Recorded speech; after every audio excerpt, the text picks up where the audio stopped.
في قلب الحدث.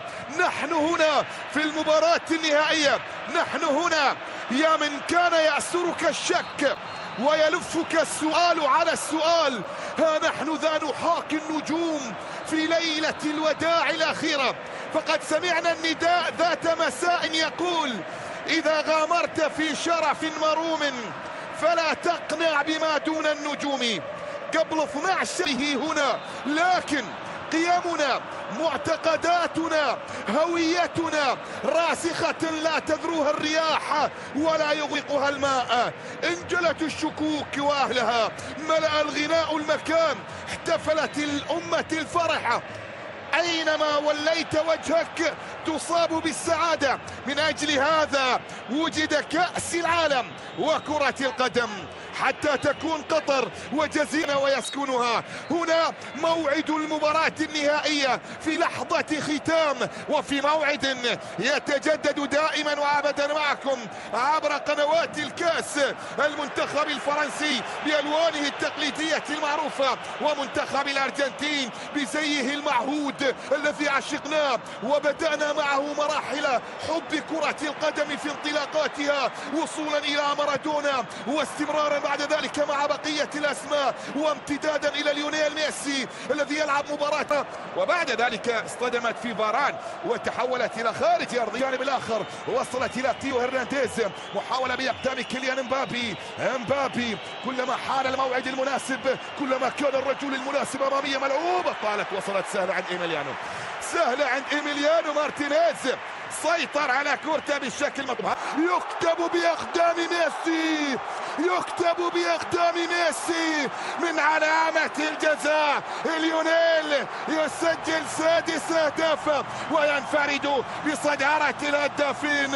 هذه الكرة، هذه المحاولة بكامل التركيز، بالتاريخ وبالكبرياء، ومن خلال هذا اللقاء لعدم التفريط من هذا الكثير. عرضية ملعوبة مرت من أمام الجميع وتحولت إلى خارج أرضية الملعب، وصلت إلى رمي التماس.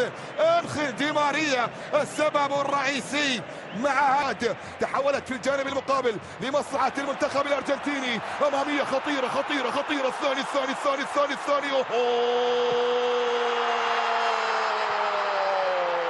لا لا لا لا لا لا لا لا لا لا لا لا لا لا لا، الأحلام إلى أرض الواقع، والأرجنتين تسجل الثاني، عن طريق دي ماريا أنخيل، وبطريقة مرتدة في غاية الروعة، على نغم الإبداع، يزفون على نغم المتعة، يتألقون، يصولون ويجولون، وأنهاها دي ماريا. بعيدت من أمام أنخيل، لا زالت مستمرة وقائمة، لكن بعد ذلك التدخل يأتي والكرة تصل إلى خارج أرضية الملعب، وصلت إلى ركلة مرمى عند الحارس أوغو لوريس. ركلة مرمى عند حساب المنتخب الفرنسي. كرة محاولة ملعوبة أمامية، طالت عن الجميع، طالت. نعم، فرصة فرنسا لتقليص الفارق ذهبت وتحولت إلى خارج أرضية الملعب. معها يطلق مارتينياك صفرة نهاية أحداث شوط المباراة الأول بتقدم المنتخب الأرجنتيني بهدفين مقابل لا شيء. أولا من علامة الجزاء عن طريق ميسي، وبعد ذلك بكرة إيميليانو مارتينيز. مولينا وتاليافيكو على الأطراف.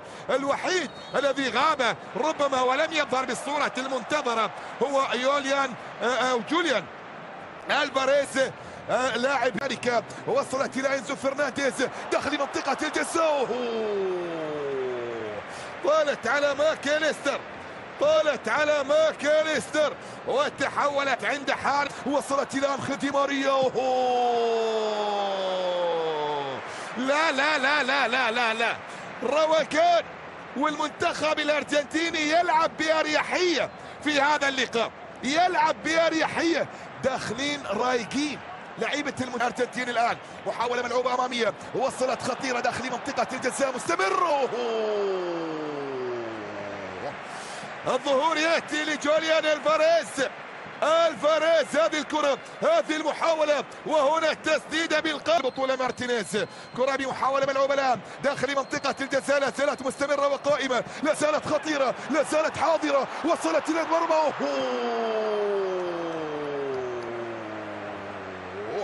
حلوة الكرة الأرجنتينية، حلوة المحاولة، لكن دي ماريا أمامية ملعوبة الآن، الكرة ما بين أقدام الفاريز أمامية.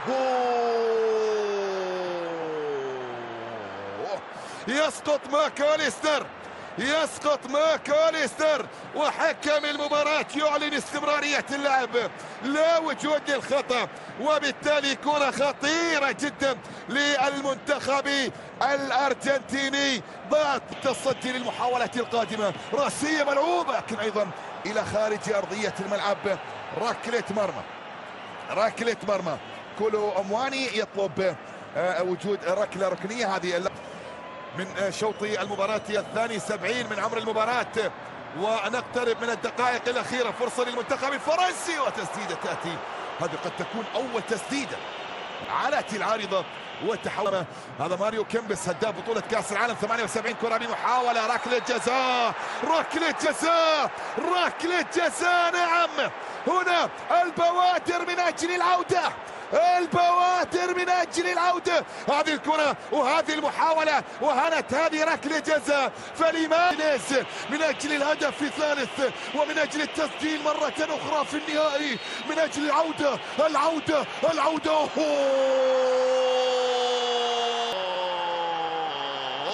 علامة الجزاء التي ذهبت بالأرجنتين. عادت فرنسا لا بالكثير من المتعة والإثارة والتشويق. 10 دقائق، الأرجنتيني يخاف سيناريو هولندا، والفرنسي يبحث عن العودة. مستحيل.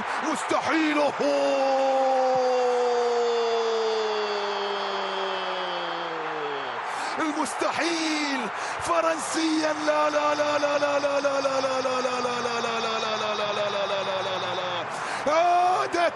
عادت وبأقدام جوهرتها، عادت وبأقدام كليان، عادته.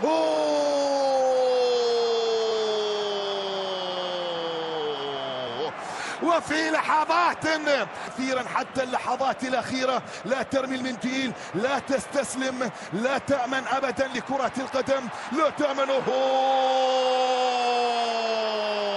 ماذا هناك؟ مين الانذار يأتي على ماركوس تورام. هذا ميسي صاحب الاهداف الستة. كرة بمحاولة الان على مشارف منطقة الجزاء، تسديده.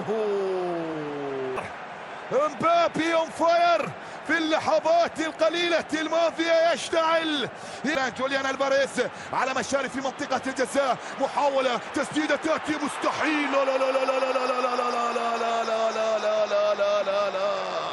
لوريس في التوقيت المناسب، هذه الكرة وهذه المحاولة وبأقدام ميسي، لكنه أبعدت، تخلصت، خلاص. صافرة نهاية الأحداث يطلقها تيمون مارتينياك ليعلن عن التعادل. عادت فرنسا بفضل هذا الرجل إلى خارج أرضية الملعب، وصلت إلى ركلة مرمى، أو هنالك قرار بوجود التسلل. نعم، بوجود التسلل. يمنى البحث عن الوصول إلى الأمام. أمامية الكرة والمحاولة لا زالت مستمرة، خطيرة جدا. هذا الكرة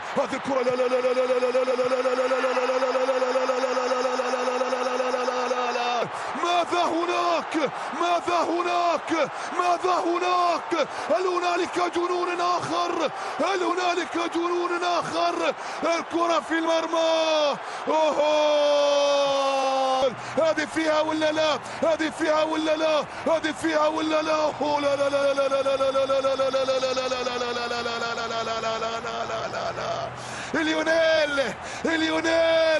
ليونيل يعبث بالعقول من جديد. الرف بنا،